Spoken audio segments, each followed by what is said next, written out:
It was a dark and stormy night when a group of teenagers were driving home from a party. They were taking a shortcut through an isolated road when their car suddenly broke down.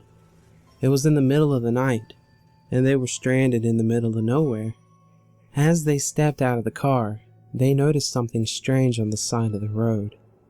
It was a Five Nights at Freddy's animatronic lying in the ditch. It was in bad shape, with wires sticking out of its torso and limbs, but there was something about it that caught their attention. It seemed almost lifelike, as if it were watching them. Despite the eerie feelings they had, they decided to investigate. They were intrigued by the animatronic. They wanted to see if they could fix it up. As they approached the animatronic, they noticed that its eyes were following them. They shook off the feeling and decided to take it back to their garage to see if they could fix it up.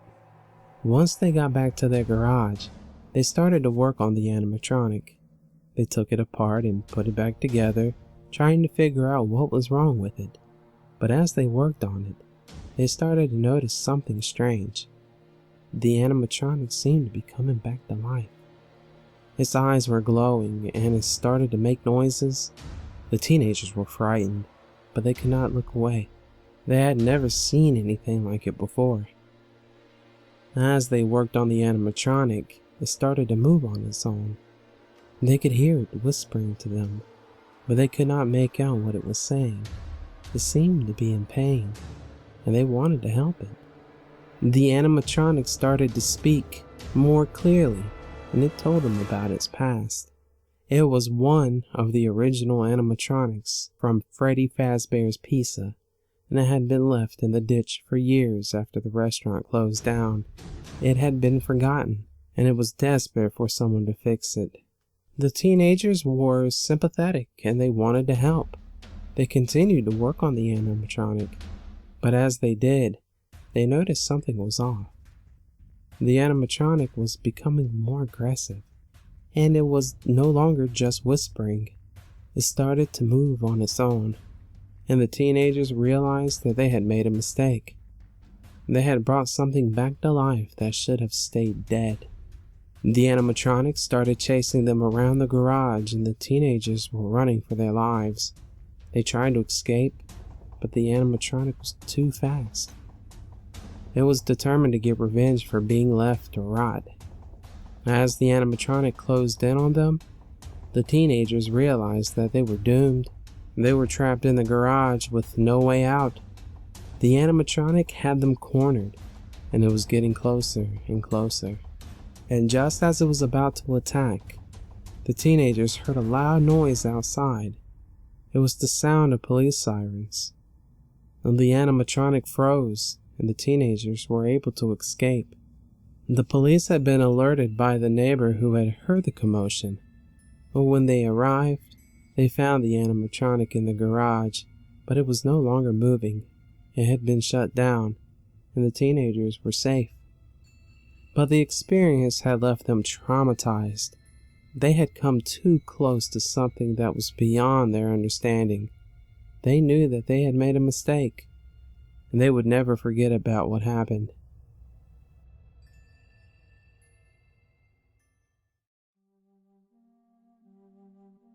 It was a dare that none of us could resist. The local FREDDY FAZBEAR'S Pizza had been abandoned for years, but the rumors of what had happened inside those walls had only grown with time. Some said that the animatronics still roamed the halls at night. Others claimed that the place was cursed. Despite our fears, a group of us decided to spend the night in the abandoned pizza place. We were teenagers looking for a thrill, and we thought it would be fun to see if the rumors were true. And as we approached the building, we could see that the place was in disrepair.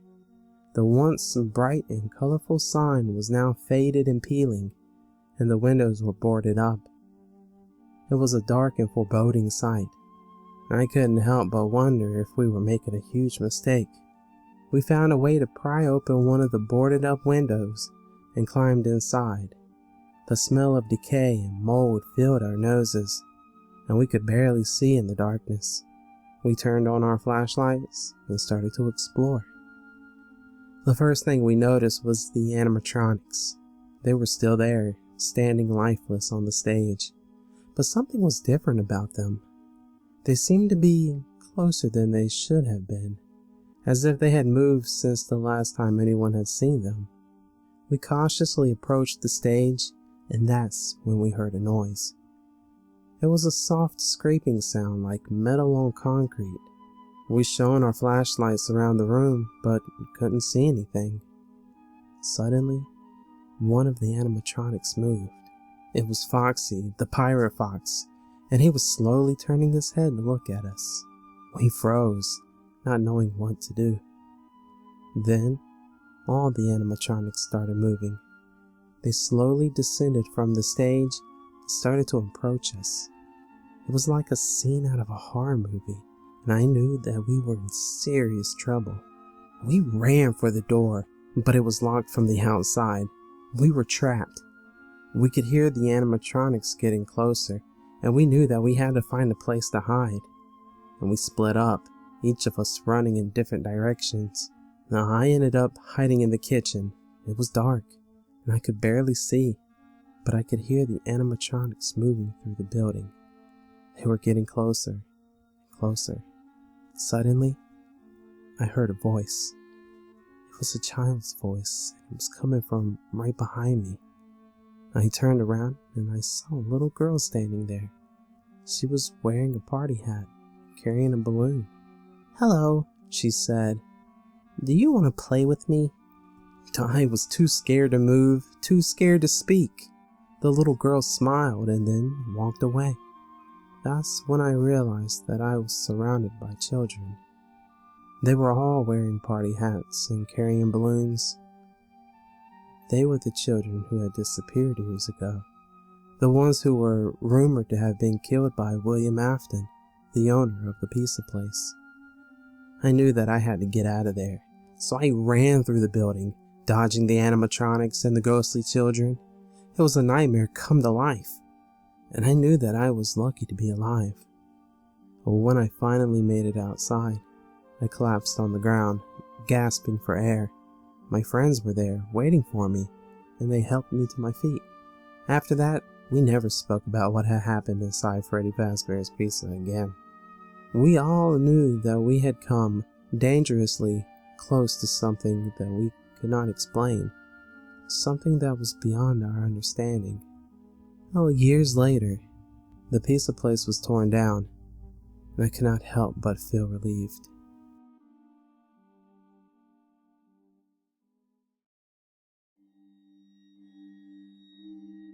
It was the summer of 1987, and I was a college student looking for a summer job to earn some extra cash. I had heard that the local pizza place, Freddy Fazbear's Pizza, was hiring for a night shift security guard. The job paid well, and I didn't mind working nights, so I decided to apply. After a brief interview with the owner, a man named William Afton, I was hired on the spot. He explained that the job involved monitoring the security cameras and making sure nothing unusual happened during the night. He also warned me to be careful, as there had been some rumors about the animatronic characters coming to life after hours. I shrugged off his warning, thinking it was just a silly urban legend. Well, little did I know, I was about to experience the most terrifying 5 nights of my life. On my first night on the job, I settled into the security office, watching the monitors and checking the doors and windows. Everything seemed quiet, and I started to think the job was going to be pretty easy. That was until I saw something move on one of the screens. I switched the camera feed for the main stage and saw Freddy Fazbear, the main animatronic character, staring straight into the camera. His eyes seemed to follow me, and I could not shake the feeling that he was watching me. As the night progressed, I started to hear strange noises coming from the other cameras. It sounded like something was moving around in the building, but every time I checked the monitors, everything appeared to be in order. And just when I was about to breathe a sigh of relief, the power went out. Well, the backup generators kicked in, but the cameras were down, and I was left in complete darkness. Well, suddenly, I heard footsteps coming from the hallway outside the security office. They were slow and deliberate, and they were getting closer. I frantically searched for a flashlight, but all I could find was a small pin light. As the footsteps grew louder, I realized that the only thing I could do was hide under the desk. The door to the security office slowly creaked open, and I could see a dark silhouette in the doorway. It was one of the animatronics, but it wasn't one of the ones I'd recognized. Its eyes glowed red in the darkness, and it seemed to be scanning the room for me. I held my breath and prayed that it wouldn't find me. Well, finally, after what felt like an eternity, the animatronic turned and walked away. Well, I spent the rest of the night huddled under the desk, too scared to move. And when the morning finally came, I stumbled out of the security office and into the bright sunlight. I told myself that it was just my imagination playing tricks on me, but I knew deep down that something was wrong at Freddy Fazbear's Pizza. Well, the next 4 nights were even worse than the first. Every night, the animatronics seemed to get more aggressive and more intelligent. They were no longer content to simply roam the halls and stare at the cameras. No, they were actively trying to find me. On the 3rd night, I saw something on the monitors that made my blood run cold.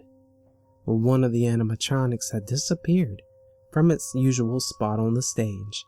I quickly scanned the other cameras, but I couldn't find it anywhere.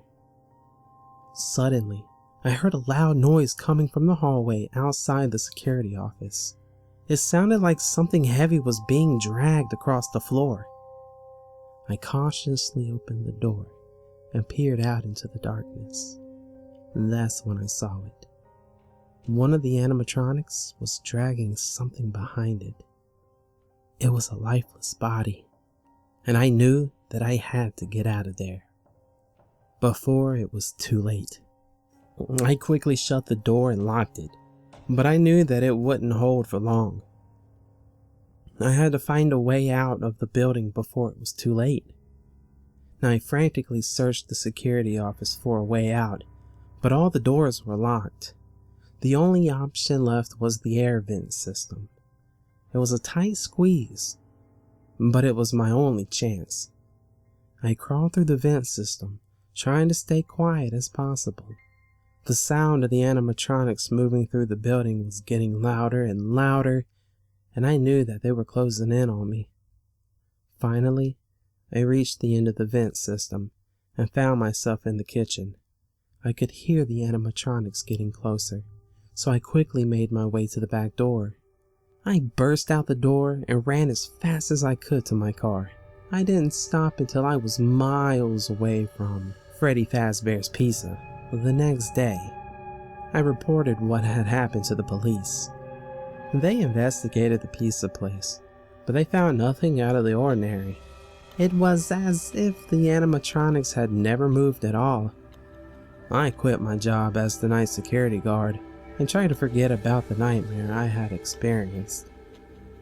But every time I passed by the Freddy Fazbear's Pizza, I could not help but feel a shiver run down my spine.